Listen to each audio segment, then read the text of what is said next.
ってことでね、デイ4ファイナルデイに来ました。春坊が昨日興奮しててね、寝るためにお酒勝ち込んだんで二日酔い気味です。しんどいよ。女の子がねエスコートしてくれてファイナルテーブルに行けるみたいなんで、ちょっといやまあそんなによくまあ嬉しくないけど。Seat number 6, he's fifth in chips, an APT newcomer, only player holding the torch for his country at the final table. Famous YouTuber of Japan,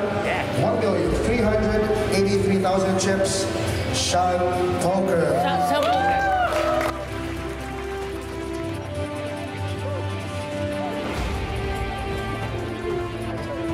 Seat number 7, chips, an APT. ということでついに始まりました APT メインイベントファイナルテーブル。このテーブルの中から370名の頂に立つ男が決定されます。優勝賞金はなんと1000万円、1年働かずに暮らせるというところで UTG プラス1のプレイヤーにクイーンズが入っています。このファイナルテーブルで使われるトランプは特殊なチップが組み込んであり、プレイヤー手前の四角の枠にトランプを置くとハンドが読み込まれて生配信を行えるという特別なテーブルとトランプになっています。普段の春ポーカーの動画とは違い、相手のハンドも見えた状態での動画となるので、いつも以上に楽しんじゃってね。というところでクイーンズのプレイヤーがレイズ6万点を選択。これに対してエース10オフスーツでハイジャックのプレイヤーが3ベッド13万点を返していきました。そしてボタンからここで春ポーカーに入ってるハンドはナインズ。春ポーカーここは危険や。ですがもちろん春ポーカーここで相手にクイーンズがいることは分かっていません。春ポーカー自身ボタンですし、ナインズというハンドはかなり強い。さらにハイジャックのプレイヤーがあまり上手な印象がないので、ポストフロップ十分に戦っていけるなっていう風に思っていました。なので春ポーカーはここでジャストコールを選択。 UTG プラス1、ハイジャック、春ポーカー全てのプレイヤーが100万点超えのスタックを持っています。これはいきなり事故が起きてしまうかも。ここではクイーンズのプレイヤーがプリフロップコールド止めしてフロップで春ポーカーセット引くのが一番都合いい。やめろ、4ベッドはやめてくれ。春ポーカーすでに13万点出してる。相手の動きを止めろ。ストゥーピファス。相手のプレイヤーがここで選んだアクションはディレイズ40万点。やめちょくれよ。フロップ見させてつかさいや。ファイナルテーブル開始早々いきなりのデカポットとなってしまいました。この4ベッドを受けて一応ハイジャックのプレイヤーも悩んでいますが、エース戦をスーツではさすがにプレイできないでしょう。ハイジャックのプレイヤーは自分のハンドを見てここでフォールド。そして春ポーカーのターンとなりました。このジャストコールもハイジャックをもともと狙ったプレイでもあったため、プリフロップにおけるこのでかい4ベッドには対抗できません。春ポーカーはここでフォールドを選択。ファイナルテーブル最初のハンドはポットを取ることができず、春ポーカー現在110万点で全体の5位、平均以下ではありますがまだまだ優勝狙っていけます。次のハンドかませ。というところでここで春ポーカーは参加していませんが、クイーン10オフスーツのショートのプレイヤーが A シーズンに対してオールインをしている状態となりました。プリフロップオールインでフロップに参ります。フロップは783の2ハートのボード、ターンは10のダイヤ、リバーは7のダイヤで A シーズの勝利。ここで春ポーカー153万円の賞金が確定。ファイナルテーブル残り7人となりました。ここまで来ると1人飛ぶごとに賞金が30万円50万円と上がっていきます。現在ブラインドは2万4万 BB アンティ4万の状態です。というところで春ポーカーに入ったハンドはクイーンパチオフスーツボタンからブラインドスチールや地味なポットで春ポーカーは現在84万点までにスタックを減らしています。というところで春ポーカーはここで 2BB オープンのレイズ8万点を選択。ここで SB のプレイヤーのハンドはキング4オフスーツ。春ポーカーのハンドよりも強いハンドですが、春ポーカーの方がポジションはいい。相手はどうするか。相手はここでフォールドを選択というところで BB に5ポケが入っています。ボタンからクイーンパチオフスーツはこの状況においてオープンするかどうか微妙なハンドではありますが、ここで春ポーカーがオープンした理由として相手がタイトパッシブであること、さらには相手が春ポーカーよりショートだったことが挙げられます。もちろんこの映像を見ると相手は5ポケなので降りる選択肢はないと思いますが、1人飛ぶのを待つだけで30万円とか50万円がワンサか降ってくるこの状況、オールインなどを返されたらギブアップですが、もしコールされた場合ポストフロップでしっかりとプレッシャーをかけていこうかなっていう風に思っています。というところで BB のプレイヤーは少し悩まれてここでコールを選択。勝率は現在ほぼ五分五分の状態というところでフロップに参ります。フロップはキング77のレインボーボード。春ポーカー自身ヒットを引くことはできず、クイーンハイというかなり弱い状態となっています。ですがキングというオリジナルに絡んでいそうなボードが落ちているため、春ポーカーのアクションによっては5ポケというところも下ろしていける可能性はあるでしょう。というところでこのボードに対して相手はチェックを選択。先ほども言った通り相手が春ポーカーに対してショートなこともありますし、このボードどちらかというとオリジナルに有利なボードということもあるので、春ポーカーはここでベッド6万5000点を選択していきました。オリジナルの CB の額としてはここら辺のベッドが一番多くなります。22万点というポットに対しておよそ 30% の6万5000点ベッド。ペアボードということもあるので、相手が持っている5ポケはこのベッドに対してはなかなか降りないと思います。ですが自信が持てるほどのハンドでもない。ボードの動きによって、あとは春ポーカーのアクションによって下ろしていける可能性は十分にあるでしょう。さらにはこの状況、クイーンや8のヒットに加えてキングが落ちても春ポーカーはまくることができます。というところで相手はここで悩んだ末にコールを選択。ここでターンが7ハートと表示されてしまっていますが、実際にはエースのハートでした。実際には春ポーカークイーンハイではありますが、ターンのこのエースハートというのは春ポーカーが強くなった可能性も大いにあるカードではあるので、悪くないターンカードが落ちたなっていう風に思っています。相手のチェックに対して春ポーカーのアクションですが、キングを持っていてもエースを持っていてもチェックバックすることが多いので、ここはチェックを選択するとリバーはエースのダイヤが落ちました。実際には77キングエースエースというボードなので、春ポーカーが負けていて相手が勝っている表示になっているとは思いますが、実はボードチョップです。ここで相手から割とスナップのアクションでチェックが飛んできました。なので相手はそこまで強くなさそう。チェックバックしてボードチョップを願っているような感じがしました。もちろん春ポーカー自身も役はないので、ここで打つとなるとブラフベッドになるんですが、春ポーカーとチョップのボードチョップを下ろしに行くか迷っています。6ポケ以下のポケットペアはこのボードにおいて消えてる。そこら辺を下ろしに行くのか、力は足りてるのか。力が足りない。キノコを食べたい。黒柳ギャー。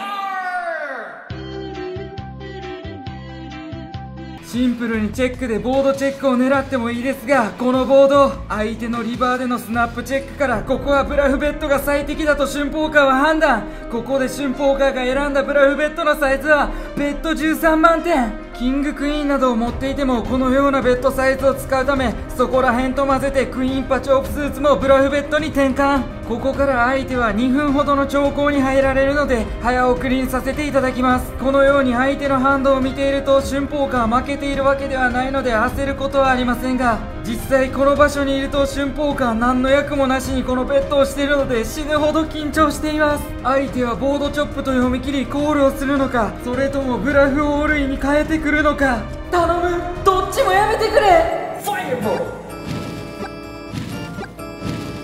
頼む、この一つ一つのボットがクソ大事やねん。相手はここでフォールドを選択。ナイ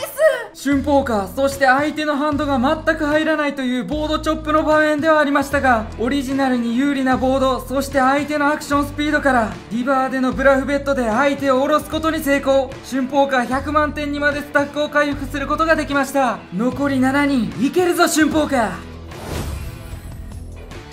クイーンパチオフスーツの後にも春ポーカー何度かスチールなどでポットを獲得して、現在のスタックは130万点ぐらいになってきています。もちろんプライズジャンプも大きいので残っていきたいのは山々ですが、 YouTuber 的にも優勝を狙っています。多少飛ぶリスクを負ってでも春ポーカースタックを増やしていきたい、そんなことを思っているとアンダーズガンプラス1の位置から6ポケが入りました。トーナメントでは終盤戦特にローポケの価値が低くなるので、5ポケ以下ならハンドを捨ててもいいかなっていう風に思っていましたが、6ポケはさすがにオープンしていきたいですが、このようなポケットペアはセットが刺さらない限りなかなかポットも取れないので、春ポーカーはここで少し大きめのオープンサイズを採用することでプリフロップスチールを試みました。だいたい 2BB オープンすることが多いのですが、今回はあえて9万点レイズすることによって BB のショートに降りさせようという風に考えました。ポケットペアに関してはテーブルに座っているプレイヤーのほとんどが 100BB などを超えるスタックを持っている時、セットを刺した時など相手から大きくチップを奪える可能性が高くなるため、ある一定の価値は担保されるんですが、このようなトーナメント終盤戦ではほとんどのプレイヤーが 30BB 以下でのプレーをしています。なのでトーナメント終盤戦に近づくくにつれてローポケットの価値は相対的に低くなります。というところで BB のプレイヤーまで全員フォールドして BB のプレイヤーにはクイーン7スーツが入っている状態となります。というところでこのオープンに対して相手はコールを選択。本当はスチールがありがたかったんですが、この BB のディフェンスしょうがないでしょう。シュンポーカーポジションもいいのでポストフロップでしっかりと戦っていきたいと思います。というところで BB のプレイヤーとヘッズアップでフロップに。フロップは545の2ハートのボード。シュンポーカーにとって都合のいいボードが出ました。このボードに対して BB のプレイヤーはチェックを選択。オーバーカードが出てないのも嬉しいですし、シュンポーカー自身ハートさらには6を抑えているためターンでストレートドローさらにはフラッシュドローまでつく可能性があります。そしてここでベットするかチェックするかなんですが、まずベットしていいと思います。今回は2オーバーに対してもバリューになるし、シュンポーカーが2オーバーでも打つベット額ベット8万点を選択しました。ちょうどポットの 33% ベットです。もちろん5のトリップスなどは BB のレンジに考えられますが、シュンポーカー自身5の周りの6を2枚抑えているのもでかいです。もちろん2オーバーにコールされて引かれてしまう可能性もありますが、高頻度でショーダウンに行くためにポットコントロールとしても安めの CB は有効でしょう。とにかくこの6ポケはターンリバーと見ていきたいハンドなので、安めの CB で相手の様子を見ることは有効です。ここでシュンポーカーがベットしたサイズは8万点ですが、ここで相手の手を見てください。ちょっとあんた掴むチップ多くない？ここで相手はまさかのフロップチェックレイズを返してきました。シュンポーカーが安めに CB を打ったこともありますし、ボード的には BB の方が絡んでる可能性が高いボードなので、それを生かして相手は2オーバーをブラフに回してきたんでしょう。相手が選んだチェックレイズサイズはレイズ25万点、でかすぎる。ですがシュンポーカーこのボードにおける6ポケは相当強い。やすやすと降りていたら戦えへん。ここは覚悟を決めるべきか。心を燃やせ、限界を超えろ。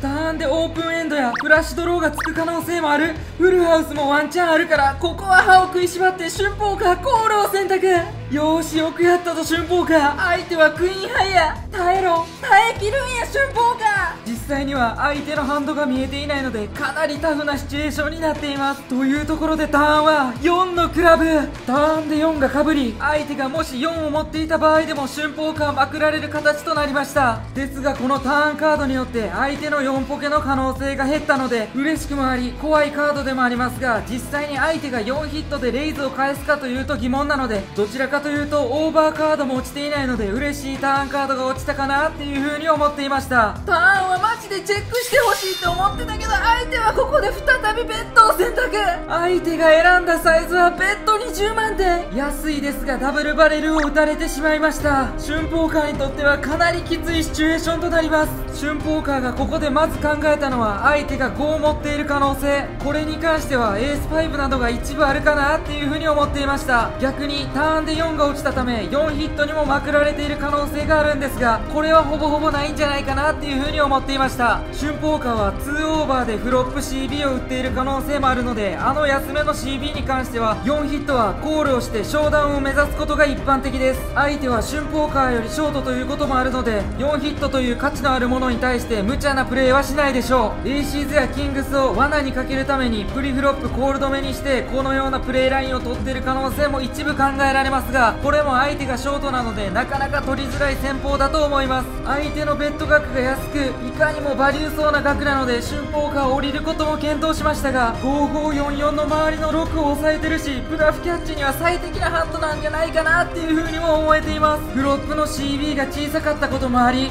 2オーバーでチェックレイズ返される可能性もあるなっていう風にも思えてきました。覚悟を決めるかシュンポーカー。ほんまにいけるんか俺。炎の呼吸2の方上りエンデン。死ぬほど悩みましたがシュンポーカーここでタイムバンクギリギリでコールを選択。ナイスコールすぎる。頼むリバー絶対クイーン7落とすな。ディーラー頼むぞ。リバーに向かいます。リバーはキングのクラブ。ナイス、とりあえずナイス。シュンポーカーここはもちろんチェックするんですが、ここで相手からリバーオールインを食らったらそれをコールできるのか分かりません。相手はこのリバーにおいて昇降しています。頼むチェックで回してくれ。諦めてくれ。怖いやろあんたも。頼む。相手はここでチェックを選択。シュンポーカーはスナップでチェックバック。相手のハンドはクイーン7スーツでシュンポーカーの勝利。神ブラックキャッチシュンポーカー。俺のポーカーさばきで滅びるがいい。ということで春ポーカーは6ポケというこのボードにおいては最適なブラフキャッチハンドで見事に神ブラフキャッチを成功させた。この後テーブルのみんなから今のなんでコールできたんやって称賛の嵐。いや天才なんで当たり前じゃないですかって返しときました。ビビらずに大和魂を見せつけた春ポーカー。現在春ポーカー上から2番手190万点を持っています。マジでいけるぞ春ポーカー。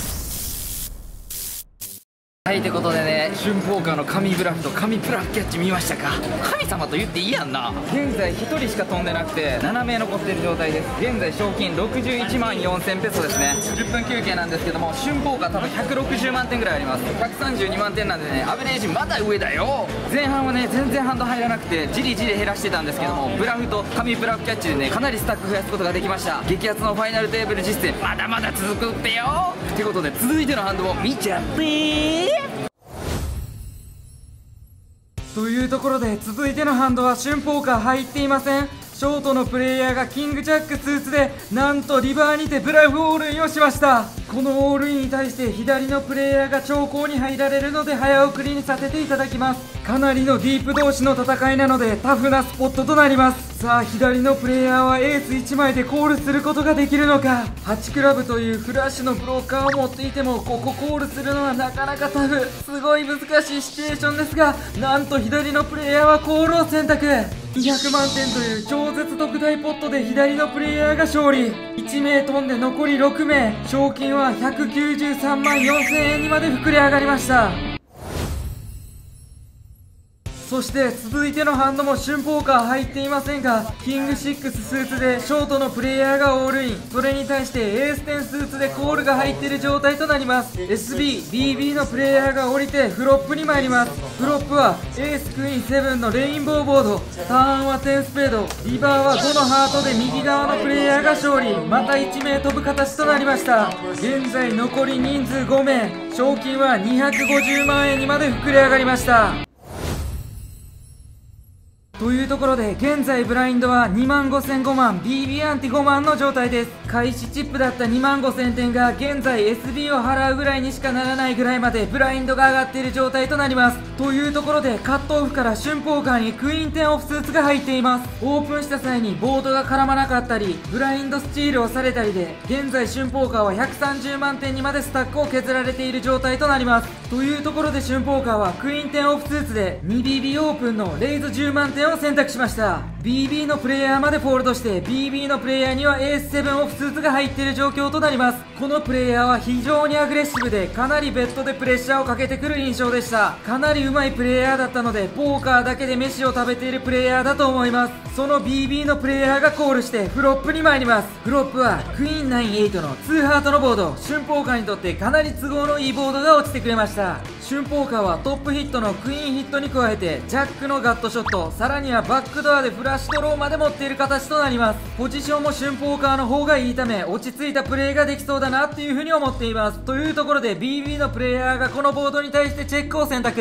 ターンリバートを見ていきたいハンドを持っているのでここは安い CB でいいと思います。現在ポットの額は27万5000点。このポットに対して春ポーカーはベッド8万点を選択しました。ここで間違ったアクションが表示されていますが正しくはコールではありません。相手のスタックは390万点とドチップリーダー、そんな相手からここでまさかのどでかいチェックレイズが飛んできてしまいました。相手のサイズは26万点、超絶ドチップリーダーからのチェックレイズなので飛ぶ可能性もありますがこれ降りてたらあかん。負けるな、逆に相手を焼き尽くせ。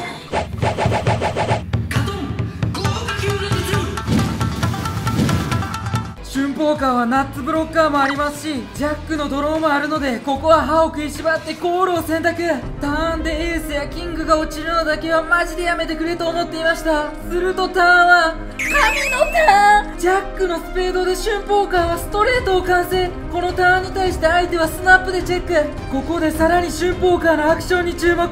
腕をトントンとしてチェックを選択しました。そしてリバーは9のクラブ。リバーで相手はオールイン、それに対して春ポーカースナップコール。相手はブラフを称して春ポーカーの勝利。ターン神チェック。俺はお前以上に特別だ。ターンチェェックした理由として、春ポーカーがこのシチュエーションで点を持っている可能性は少ない。そうなるとアグレな特徴を持つ相手はリバーでプレッシャーをかけてきそう。リバーで引き出すためにも春ポーカーはターンで素早くチェックバックをしました。リバーでボードがかぶったので一部フルハウスは怖かったですが、この相手にはさすがに降りられません。春ポーカーは260万点ポットを獲得し、再び全体2位へと駆け上がりました。もうターンの神チェックうますぎるって。ナイス春ポーカー。先ほどとブラインド変わらず、現在も2万5000、5万 BB アンティ5万の状態です。というところでカットオフで春ポーカーにキングクイーンスーツが入っています。現在の春ポーカーのスタックは220万点、先ほどから少しブラインドスチールなどで減らしています。ここらでスタックを取り戻したいというところで春ポーカー、ここで少し大きめではありますが 2.5BB オープンのレイズ12万5000点を選択しました。SB のプレイヤーまでフォールド。 SB のプレイヤーは10ジャックオフスーツを持っています。ここでコールをするのかフォールドするのか、少し悩んで SB のプレイヤーはフォールドを選択。 BB のプレイヤーにはエース8オフスーツが入っています。 BB のプレイヤーがこのオープンに対してコールして、またもやこのアグレッシブなディープのプレイヤーとヘッズアップをすることになりました。ということでフロップに参ります。フロップはセブンデュースキングのレインボーボード。春ポーカーはトップヒットプラスクイーンキッカーを完成。しっかりと絡んでくれて嬉しい春ポーカー。このフロップに対して BB のプレイヤーはチェックを選択。これだけドライなボードでキングも落ちていますし、まずまず CB を打っていくボードかなというふうに思い、ポットのおよそ 30% ベッド。春ポーカーはベッド10万点を選択しました。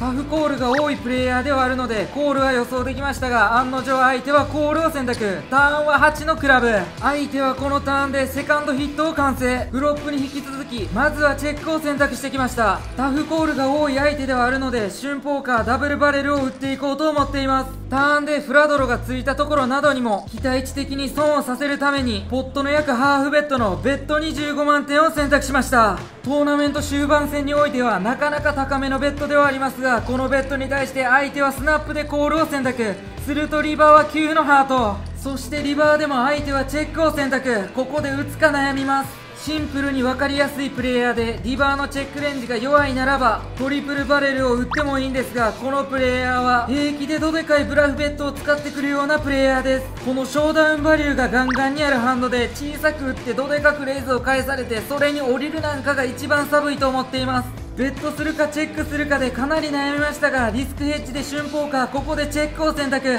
相手はエース8を賞、そして春ポーカーキングクイーンスーツを賞してポットを無事獲得。何気ないスポットですがポットは100万点とかなり大きいです。というところで春ポーカーはここで全体の1位にまで上り詰めました。2万5000点スタートで現在スタックは280万点。マジでヤバすぎる春ポーカー。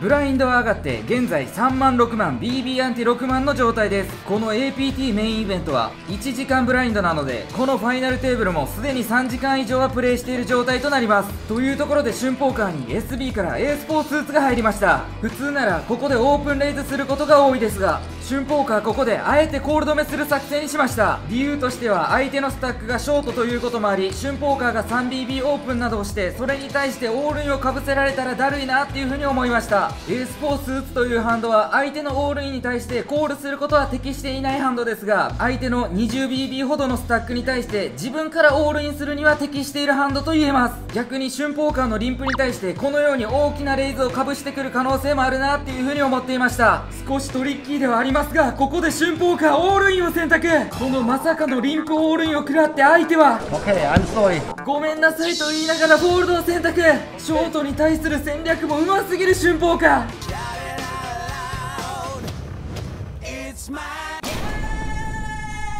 というところで春ポーカーはプライズジャンプも大きくショートに対してプレッシャーがかかる状況で、それを利用したトリッキーな戦略でポットを獲得した。現在春ポーカーは全体に260万点持ちというかなりいいところにつけています。マジで優勝しかありえへんぞ春ポーカー。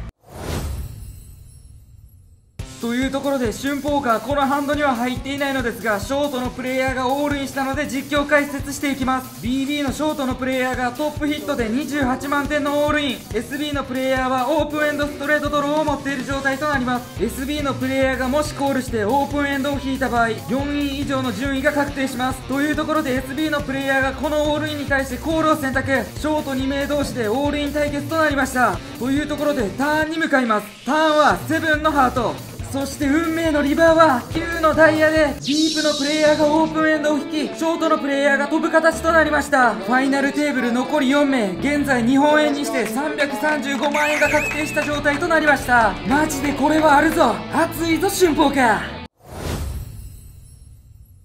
残り人数4人となってさらに緊張感が高まっている春ポーカーというところで、このハンドカットオフからキングジャックスーツが入っています。チップ量が全体2位というところも活かしてしっかりとショートにはプレッシャーをかけていきたいなっていうように思っている春ポーカー。カットオフというポジションからキングジャックスーツ、こちらのハンドはもちろんオープンしていきます。春ポーカーのオープンに対して右に座っているボタンのプレイヤーがスナップでコール、このプレイヤーはエース9オフスーツを持っています。春ポーカーのオープンサイズはレイズ13万点、 SBBB のプレイヤーがフォールドしてボタンのプレイヤーとヘッズアップでフロップに参る形となりました。フロップはクイーン5のレインボーボード、春ポーカーにとってあまり嬉しいボードとは言えませんがオリジナルに有利なボードとは言えます。さらにクイーン周りのキングジャックを2枚押さえていることからほぼ 100%CB を打つボードかなっていう風に思います。ターンでエース10、9あたりが落ちたらストレートドローもつくので、ターンでもブラフベットを継続していけることも大きな要因です。まずはポット38万点に対して安めの CB ベッド10万5000点を展開しました。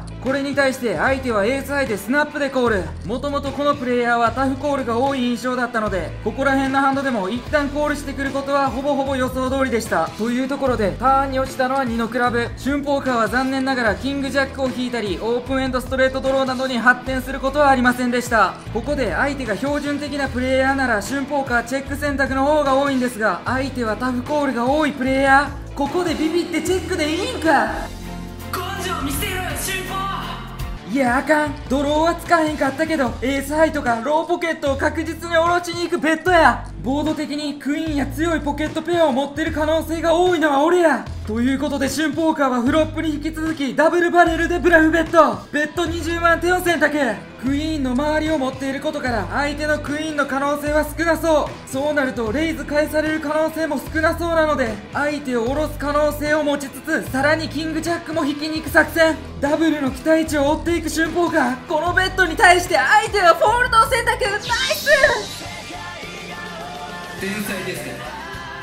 ということで春ポーカー、普段ならターンチェックで終わってしまいそうですが相手がタフコールが多い特徴もあったのでエースハイもフロップのコールには混ざっているだろうということで下ポケやエースハイなどを下ろすベッドをターンでも展開しました。ナイス春ポーカー。ブラフもバリューも決まるしブラフキャッチまでしてしまうキレキレなポーカーを見せている春ポーカー。そろそろショートを飛ばして春ポーカー3名の状態にまで持っていきたいというところで、こちらのショートのプレイヤーがジャック5スーツでオールインを選択。 BB が現在6万点なので 10BB ほどのオールインとなります。というところで春ポーカー BB でエース10オフスーツ。俺が最強のゴールキーパー、お前のオールイン絶対通さねえ。怖いですがもちろんこのハンドはコールしなくてはいけません。春ポーカーはコールを選択、相手はジャック5スーツをショー、春ポーカーはエース10オフスーツをショーして 59% 対 41% のオールイン勝負となりました。もちろん春ポーカー相手を飛ばしたい気持ちもありますし、さらにこの130万点ポット十分にでかいポットです。ここ取れるかどうかでほんまに運命変わる。お願いします。フロップはジャック10の2ダイヤのボード、最悪や。でもダイヤもある、いけ。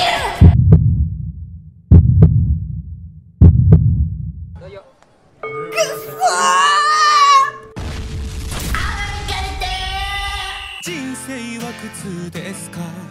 成功が。いやー、これはさすがに痛い。春ポーカープリフロップ時点では勝率勝っていましたが、なんとジャックをフロップで引かれてしまいました。こういうギャンブルも勝っていかないとトーナメント優勝はできません。ですが春ポーカーまだ諦めんな。180万点とスタックはまだある。気を取り直して次で取り返せ春ポーカ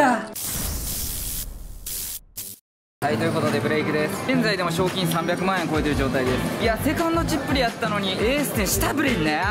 なんぼかかってると思ってんちゃよ。インド人の方ね、苦手なんでヘッズアップかなり上手い方かなと思います。一旦休んでしっかり集中していきたいと思います。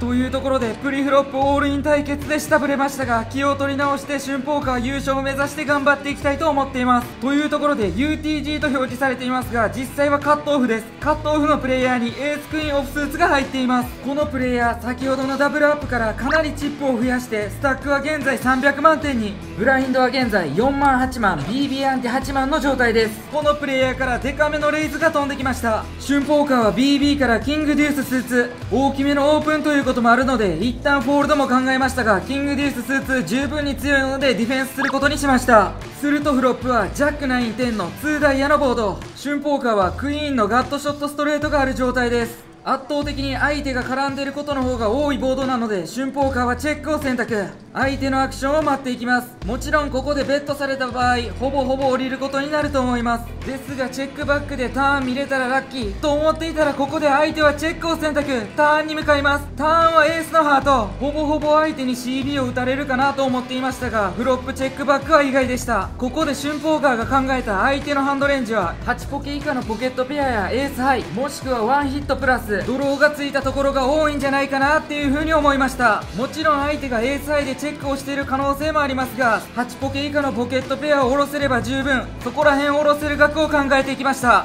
先ほども言った通り、相手はタフコールが多くやすやすと降りてくれるようなプレイヤーではないため、ポケットペアを下ろすためにはそれなりの額が必要かなと春ポーカーは思っています。現在ポット52万点に対して春ポーカーは大きめのブラフベッド27万5000点を選択しました。ポットが52万点なので、このトーナメント終盤戦においてはかなり強めのベッドと言えます。ここで春ポーカー7ポケ以下は確実に下ろす。もしコールされてしまったらクイーンの神引き頼むと思っています。ですが相手が実際に持っているハンドはエースクイーンオフスーツ、まあ降りることはないでしょう。ということで相手はこのベッドに対してコールを選択。もしクイーンを引けたら相手は2ペア、春ポーカーはストレートということでどぎついポットにもなり得ます。ということでリバーは7のスペードということで、春ポーカーは残念ながらストレートを引くことはできず、再度ブラフをするか検討しています。ですがこのボード、ストレートドロー、さらにはフラッシュドローも多くのドロー滑り目が見えてしまうため、幅広いハンドでブラフキャッチに回されてしまうでしょう。ブラフを継続するにはあまり好ましくないシチュエーションと言えます。なので春ポーカーはチェックを選択。相手のプレイヤーもチェックをして、春ポーカーはキングデューススーツをショー。相手にポットを取られてしまいました。もし相手が7ポケ以下のポケットペアを持っていたらターンのベッドで下ろせていたと思うので、悔いがないスポットとは言えますが、引けよ俺ということで、春ポーカー現在テーブルの中で一番のショートとなってしまいました。でもそこまでチップに差はない。諦めるな春ポーカーということで、現在ブラインドは4万8万 BB アンテ8万の状態です。先ほどのブラフ失敗で春ポーカーのスタックはおよそ110万点に、ファイナルテーブルでチップリーダーの状態もありましたが、現在春ポーカーが一番ショート。春ポーカーにここで入ったハンドは、ここまで来たら勝負だろうが、エースキング行ってこい。来てしまいました。エースキングオフスーツ。現在の春ポーカーのスタックは 13BB ほどということで、春ポーカーここでオールインを選択。そして BB のプレイヤーには7ポケが頼む、降りてくれ。勝率はおよそ 50%。 これは降りてくれた方が得や。ここで相手は春ポーカーのスタックサイズを確認してきました。やめろ、見んといてくれ俺のこと。俺硬かったやろ。上ポケ持ってんぞ俺は。だからコールしんといてくれ。ですが相手はチップを手に取り、ここでコールを選択。本来スチールがありがたかったですが、相手がエースクイーンなら OK と思って春ポーカーをエースキングをショーすると、相手は7ポケで 50% 勝負。こんなとこで負けてたまるか。このトーナメント数々のオールインで勝ってきた。今回のトーナメントはいける。全ての上振れをここに収束させる。俺は分かってる。ギャンブルを今までしてきた。この流れいける。ポットは現在220万点。ここ取ればまた返り咲ける。お願いします。運命のフロップ。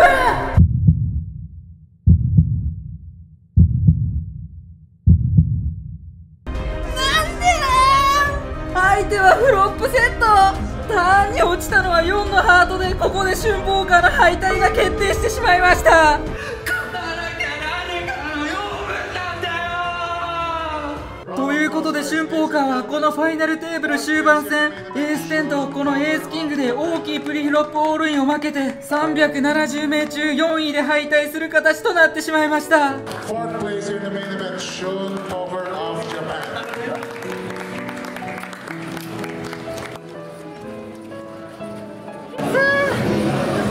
終わってしまいました。賞金134万ペソ。ファイナルテーブル正直ベストは尽くしたんですけども、最後は結局運になるってことでしょうがないかなっていうふうに思います。ここからまた精進しますので、これからも見てよ。今からねお金もらえると思うんでいっちゃいます。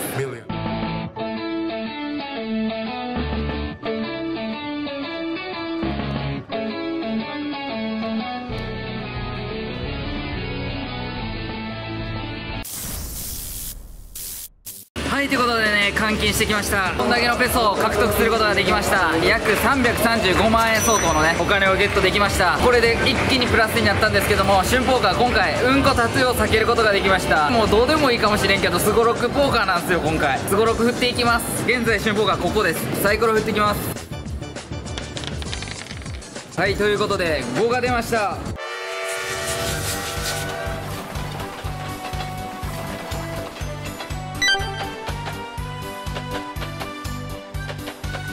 これ